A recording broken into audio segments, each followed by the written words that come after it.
인생의 마무리는 그 누구나 어렵다고 하던가요.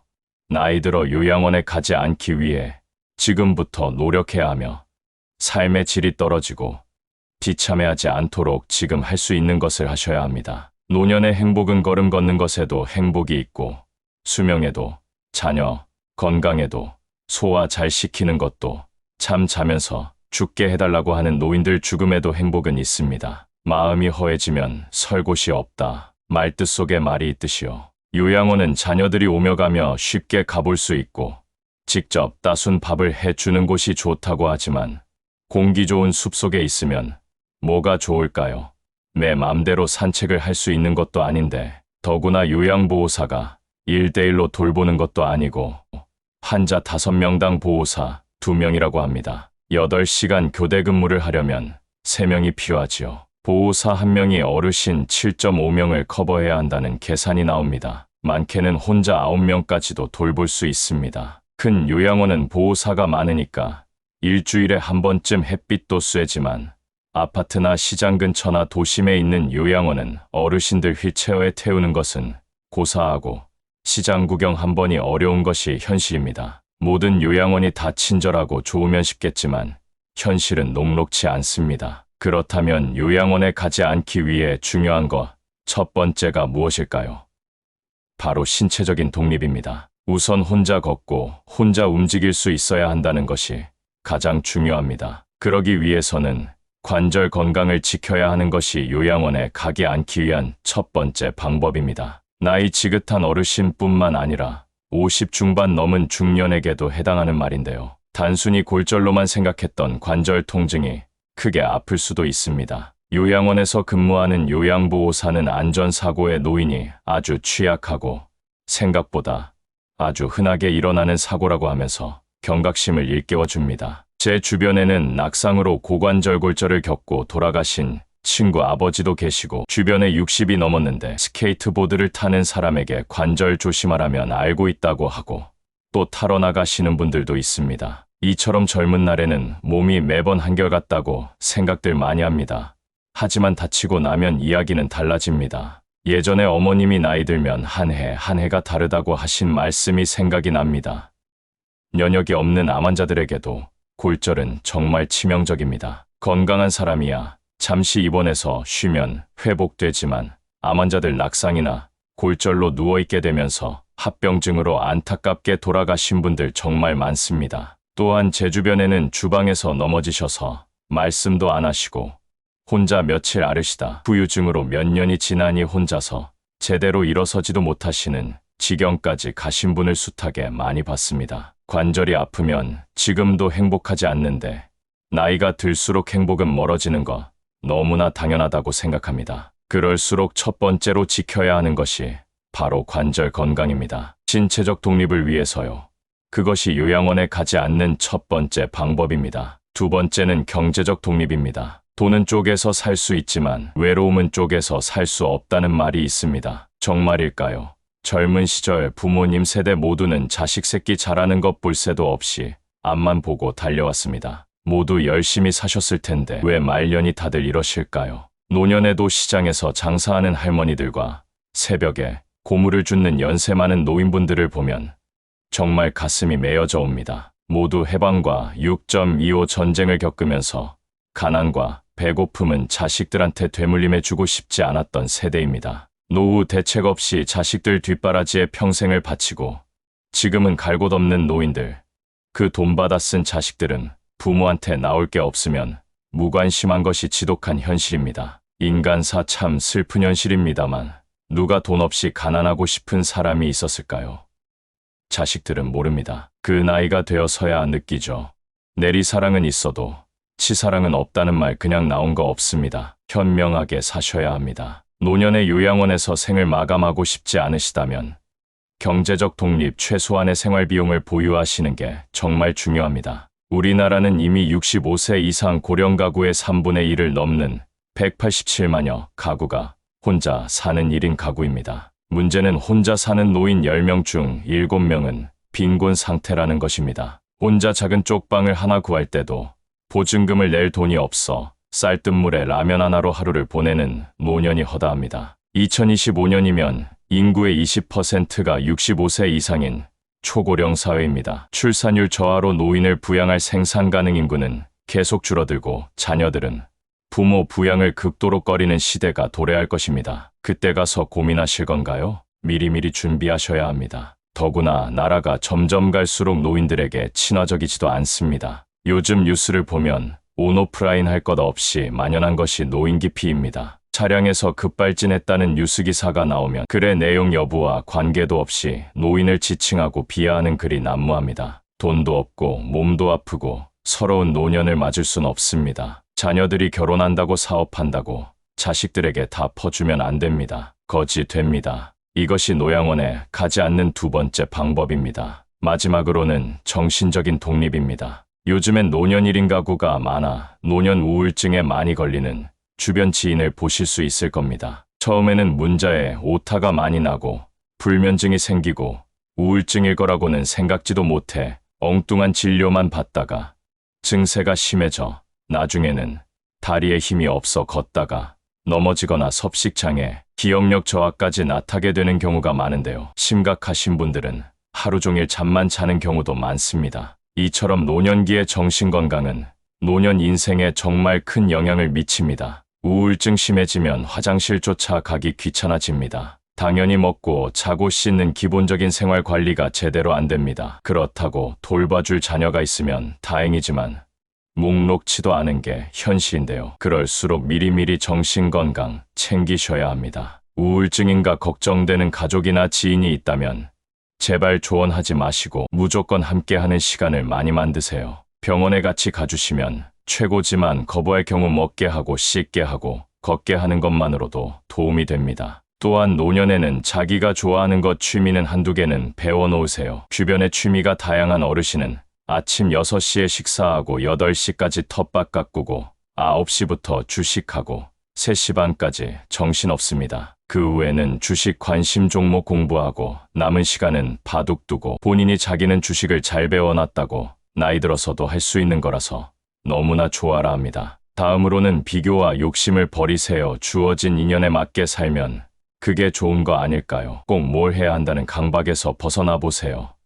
사람이 위만 보고는 살 수 없습니다. 나의 상황에 맞게 생활을 조절하면서 사는 것이 작지만 행복이라 생각하고 세자 정리의 마음으로 그저 하루 두 끼 정도 밥과 반찬 있으면 다행이고 몸 안 아픈 게 어디냐 라는 마음가짐을 가지시길 바랍니다. 50세부터 미리 노력과 노후를 어떻게 보낼지 미리 준비하지 않으면 노후 하루하루가 보통일 수 있다는 것을 항상 유념하시고 요양원에 가지 않으려면 앞서 말씀드린 3가지 꼭 2번, 3번 반복해서 확인하세요. 죽음은 모두에게 다 오는 것입니다. 죽음은 두렵지 않지만 사는 게 허무하고 의미 없이 느껴지는 게 더 두렵습니다. 남은 인생 사시는 날까지는 긍정적인 생각과 즐거운 마음으로 사세요. 그러면 모든 병도 사라집니다. 영상이 도움이 되셨다면 구독, 좋아요 부탁드립니다. 오늘 하루도 건강하세요. 인생의 마무리는 그 누구나 어렵다고 하던가요.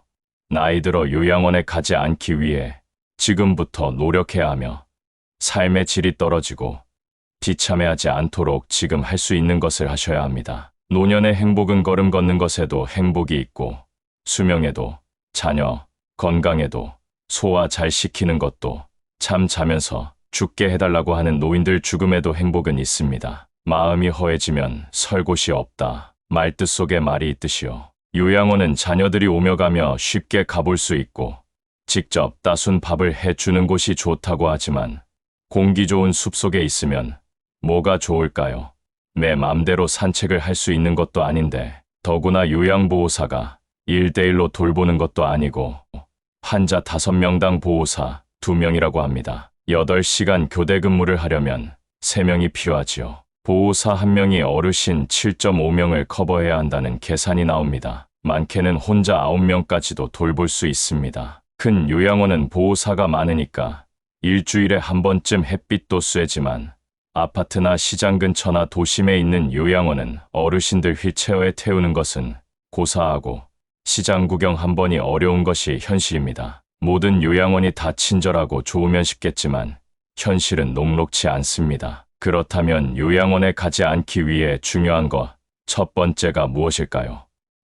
바로 신체적인 독립입니다. 우선 혼자 걷고 혼자 움직일 수 있어야 한다는 것이 가장 중요합니다. 그러기 위해서는 관절 건강을 지켜야 하는 것이 요양원에 가지 않기 위한 첫 번째 방법입니다. 나이 지긋한 어르신뿐만 아니라 50 중반 넘은 중년에게도 해당하는 말인데요. 단순히 골절로만 생각했던 관절 통증이 크게 아플 수도 있습니다. 요양원에서 근무하는 요양보호사는 안전사고의 노인이 아주 취약하고 생각보다 아주 흔하게 일어나는 사고라고 하면서 경각심을 일깨워줍니다. 제 주변에는 낙상으로 고관절 골절을 겪고 돌아가신 친구 아버지도 계시고 주변에 60이 넘었는데 스케이트보드를 타는 사람에게 관절 조심하라면 알고 있다고 하고 또 타러 나가시는 분들도 있습니다. 이처럼 젊은 날에는 몸이 매번 한결같다고 생각들 많이 합니다. 하지만 다치고 나면 이야기는 달라집니다. 예전에 어머님이 나이 들면 한 해 한 해가 다르다고 하신 말씀이 생각이 납니다. 면역이 없는 암 환자들에게도 골절은 정말 치명적입니다. 건강한 사람이야 잠시 입원해서 쉬면 회복되지만 암 환자들 낙상이나 골절로 누워있게 되면서 합병증으로 안타깝게 돌아가신 분들 정말 많습니다. 또한 제 주변에는 주방에서 넘어지셔서 말씀도 안 하시고 혼자 며칠 앓으시다 후유증으로 몇 년이 지나니 혼자서 제대로 일어서지도 못하시는 지경까지 가신 분을 숱하게 많이 봤습니다. 관절이 아프면 지금도 행복하지 않는데 나이가 들수록 행복은 멀어지는 거 너무나 당연하다고 생각합니다. 그럴수록 첫 번째로 지켜야 하는 것이 바로 관절 건강입니다. 신체적 독립을 위해서요. 그것이 요양원에 가지 않는 첫 번째 방법입니다. 두 번째는 경제적 독립입니다. 돈은 쪼개서 살 수 있지만 외로움은 쪼개서 살 수 없다는 말이 있습니다. 정말일까요? 젊은 시절 부모님 세대 모두는 자식 새끼 자라는 것 볼 새도 없이 앞만 보고 달려왔습니다. 모두 열심히 사셨을 텐데 왜 말년이 다들 이러실까요? 노년에도 시장에서 장사하는 할머니들과 새벽에 고물을 줍는 연세 많은 노인분들을 보면 정말 가슴이 메어져 옵니다. 모두 해방과 6.25 전쟁을 겪으면서 가난과 배고픔은 자식들한테 되물림해주고 싶지 않았던 세대입니다. 노후 대책 없이 자식들 뒷바라지에 평생을 바치고 지금은 갈 곳 없는 노인들, 그 돈 받아 쓴 자식들은 부모한테 나올 게 없으면 무관심한 것이 지독한 현실입니다. 인간사 참 슬픈 현실입니다만 누가 돈 없이 가난하고 싶은 사람이 있었을까요? 자식들은 모릅니다. 그 나이가 되어서야 느끼죠.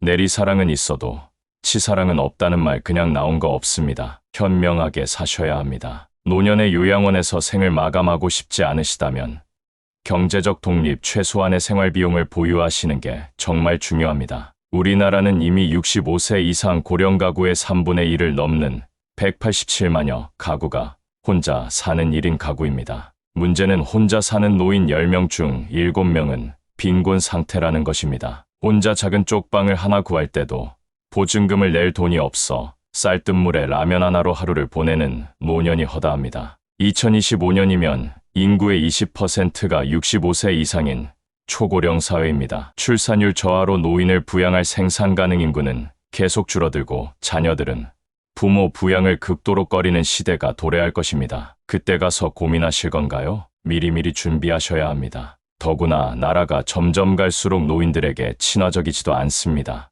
요즘 뉴스를 보면 온오프라인 할 것 없이 만연한 것이 노인기 피입니다. 차량에서 급발진했다는 뉴스 기사가 나오면 글의 내용 여부와 관계도 없이 노인을 지칭하고 비하하는 글이 난무합니다. 돈도 없고 몸도 아프고 서러운 노년을 맞을 순 없습니다. 자녀들이 결혼한다고 사업한다고 자식들에게 다 퍼주면 안 됩니다. 거지 됩니다. 이것이 노양원에 가지 않는 두 번째 방법입니다. 마지막으로는 정신적인 독립입니다. 요즘엔 노년 1인 가구가 많아 노년 우울증에 많이 걸리는 주변 지인을 보실 수 있을 겁니다. 처음에는 문자에 오타가 많이 나고 불면증이 생기고 우울증일 거라고는 생각지도 못해 엉뚱한 진료만 받다가 증세가 심해져 나중에는 다리에 힘이 없어 걷다가 넘어지거나 섭식장애, 기억력 저하까지 나타나게 되는 경우가 많은데요. 심각하신 분들은 하루 종일 잠만 자는 경우도 많습니다. 이처럼 노년기의 정신건강은 노년 인생에 정말 큰 영향을 미칩니다. 우울증 심해지면 화장실조차 가기 귀찮아집니다. 당연히 먹고 자고 씻는 기본적인 생활 관리가 제대로 안 됩니다. 그렇다고 돌봐줄 자녀가 있으면 다행이지만 묵록치도 않은 게 현실인데요. 그럴수록 미리미리 정신건강 챙기셔야 합니다. 우울증인가 걱정되는 가족이나 지인이 있다면 제발 조언하지 마시고 무조건 함께하는 시간을 많이 만드세요. 병원에 같이 가주시면 최고지만 거부할 경우 먹게 하고 씻게 하고 걷게 하는 것만으로도 도움이 됩니다. 또한 노년에는 자기가 좋아하는 것 취미는 한두 개는 배워놓으세요. 주변에 취미가 다양한 어르신은 아침 6시에 식사하고 8시까지 텃밭 가꾸고 9시부터 주식하고 3시 반까지 정신없습니다. 그 후에는 주식 관심 종목 공부하고 남은 시간은 바둑 두고 본인이 자기는 주식을 잘 배워놨다고 나이 들어서도 할 수 있는 거라서 너무나 좋아라 합니다. 다음으로는 비교와 욕심을 버리세요. 주어진 인연에 맞게 살면 그게 좋은 거 아닐까요? 꼭 뭘 해야 한다는 강박에서 벗어나 보세요. 사람이 위만 보고는 살 수 없습니다. 나의 상황에 맞게 생활을 조절하면서 사는 것이 작지만 행복이라 생각하고 제자 정리의 마음으로 그저 하루 두 끼 정도 밥과 반찬 있으면 다행이고 몸 안 아픈 게 어디냐 라는 마음가짐을 가지시길 바랍니다. 50세부터 미리 노력과 노후를 어떻게 보낼지 미리 준비하지 않으면 노후 하루하루가 보통일 수 있다는 것을 항상 유념하시고 요양원에 가지 않으려면 앞서 말씀드린 3가지 꼭 2번, 3번 반복해서 확인하세요. 죽음은 모두에게 다 오는 것입니다. 죽음은 두렵지 않지만 사는 게 허무하고 의미 없이 느껴지는 게 더 두렵습니다. 남은 인생 사시는 날까지는 긍정적인 생각과 즐거운 마음으로 사세요. 그러면 모든 병도 사라집니다. 영상이 도움이 되셨다면 구독, 좋아요 부탁드립니다. 오늘 하루도 건강하세요.